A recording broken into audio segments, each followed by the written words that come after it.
Hi everybody, this is Ruth Royal from Youth Pledge for Employers, and we're really pleased to be talking to Harrison Neave today from Osiris about his apprenticeship experience. Hi Harrison, lovely to meet Hiya. you. So Harrison, kick us off with telling us a bit about yourself. So I'm Harrison. I work for a company called Osiris IT. I'm a business development associate, which means I sort of do more sales and marketing, sort of getting new clients and that kind of thing. Sort of networking with the people in Norfolk. So Harrison, what was your journey into sort of wanting to do an apprenticeship?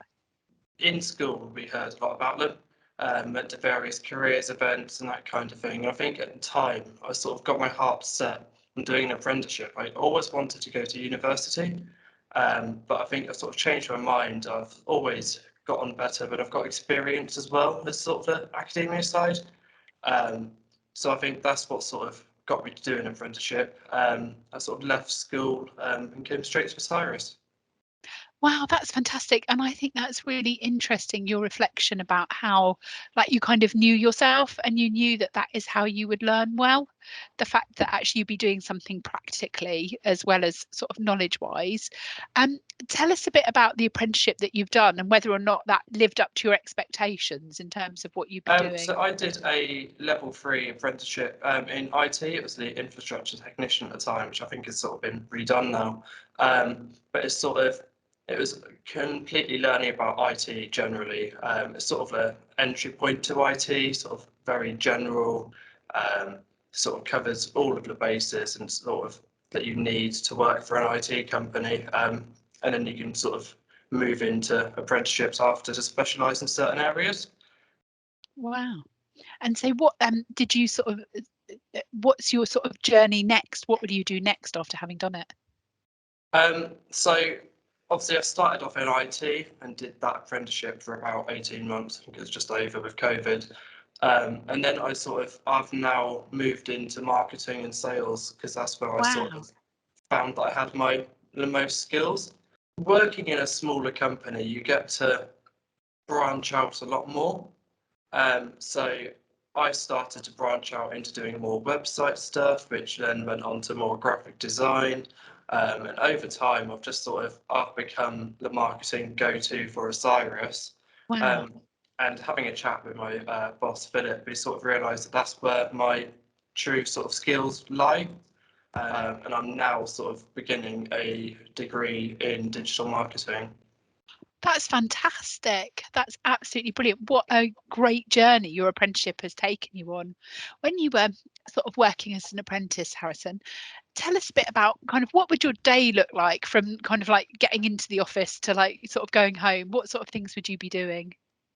Um, so when I was sort of an apprentice, I was mostly on the help desk. So it'd be sort of shadowing other people at the start just to sort of get used to it. And then as I sort of got into the swing of things more and more, I could start picking up the phones, talking to clients, sort of experiencing all the different range of issues and getting experience in lots of different areas of IT. Just sort of fixing people's issues really. So I spent most of the day, every day, on the phones or sending emails to people, helping them out with their computers. Does that feel like you've kind of got the opportunity to take like the base skills that you've got from your apprenticeship and apply things in a different context? Definitely. So a lot of it, like you said, with the analytics, you're looking at the numbers, you're looking at who's been on the website, what pages they've been on, all that kind of thing. And you sort of learn how to work with the numbers a lot more and sort of then utilize them in other areas. Sort of the graphic design online will then go to graphic design offline. It all sort of works together. Wow. What do you think was perhaps the most challenging thing about doing an apprenticeship? The biggest challenge I'd say is keeping up to date with the sort of off-the-job mandatory hours that you Right. have to spend. That's just because I've always enjoyed my job a lot, and it's great, but also at the same time, you need to make sure that you're committing those hours to the actual apprenticeship work so that you can get that award at the end. How did you find sort of working and studying? Was that challenging at all? Um, No, it was easier before going into the degree. Degrees obviously got a lot more work, and you need that higher level of commitment.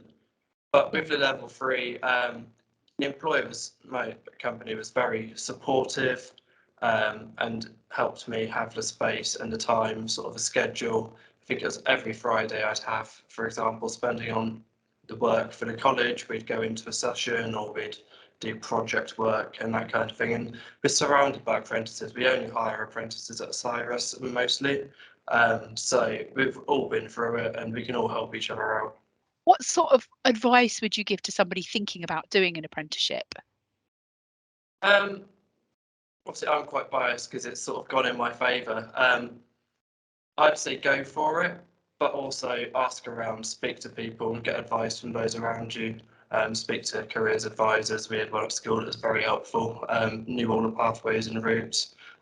Just ask around and see.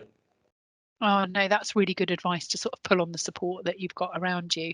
But that's absolutely brilliant. Harrison, thank you so much for your time. It's been great to talk to you. Yeah, brilliant. Thank you.